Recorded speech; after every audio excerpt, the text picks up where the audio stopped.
Narinig na nating lahat sina Adan at Eva.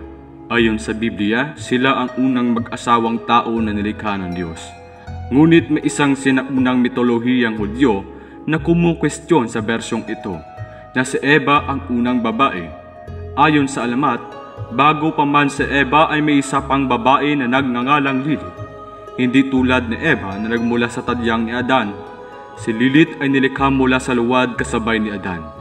Dahil nilikha siya ng Diyos sa parehong paraan kay Adan, hindi siya pumapayag na magpasakop sa kagustuhan ng kanyang asawa. Tinitingnan niya ang sarili bilang kapantay ni Adan at hindi tinanggap ang pagiging dominado nito. Nanirahan sina Lilith at Adan sa hardin ng Eden, ngunit dahil sa pagiging mapaghimagsik ni Lilith, pinapili siya sa pagitan ng pagpapasakop sa kanyang asawa o pag-alis sa hardin ng Eden. Hindi nais ni Lilith na isuko ang kanyang kalayaan, kaya iniwan niya si Adan at ang hardin ng Eden. Ang unang babae ay pumunta sa isang lugar malapit sa dagat na pula. Nagpadala ang Diyos ng dalawang anghel upang subukang kumbinsihin si Lilith na bumalik sa hardin ng Eden. Ngunit tumalikod siya sa Diyos. Dahil wala siyang asawa, nalungkot si Adan.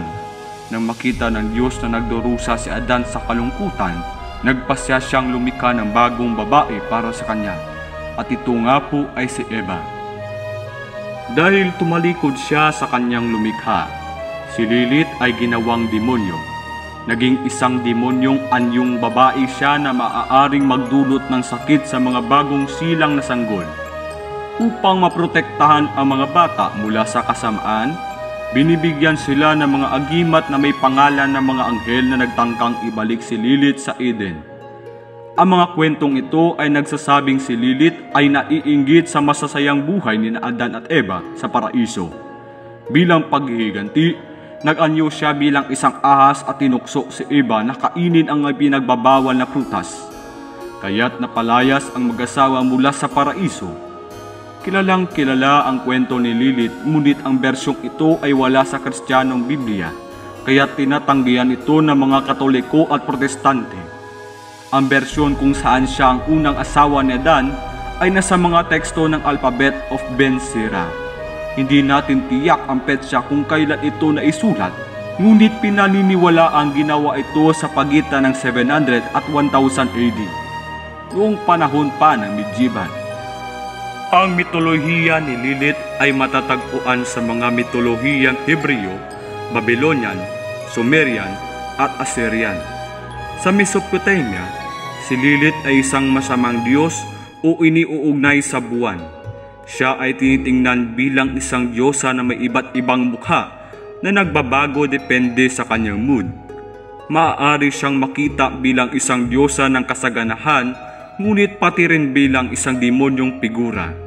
Ayon sa ilang teorya, ang pagkawala ni Lilith sa Biblia ay sinadya noong mga konseho na nagtakda ng mga kanonikal na libro ng kasalukuyang Biblia.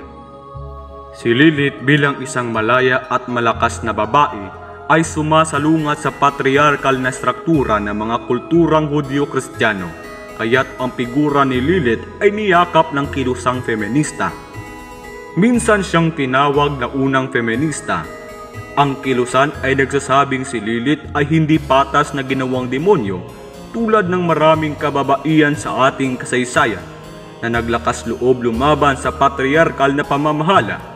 Bilang isang demonyong figura o simbolo ng pakikibaka ng kababaihan, ang kwento ni Lilith ay patuloy na nagiging paksa ng malaking interes.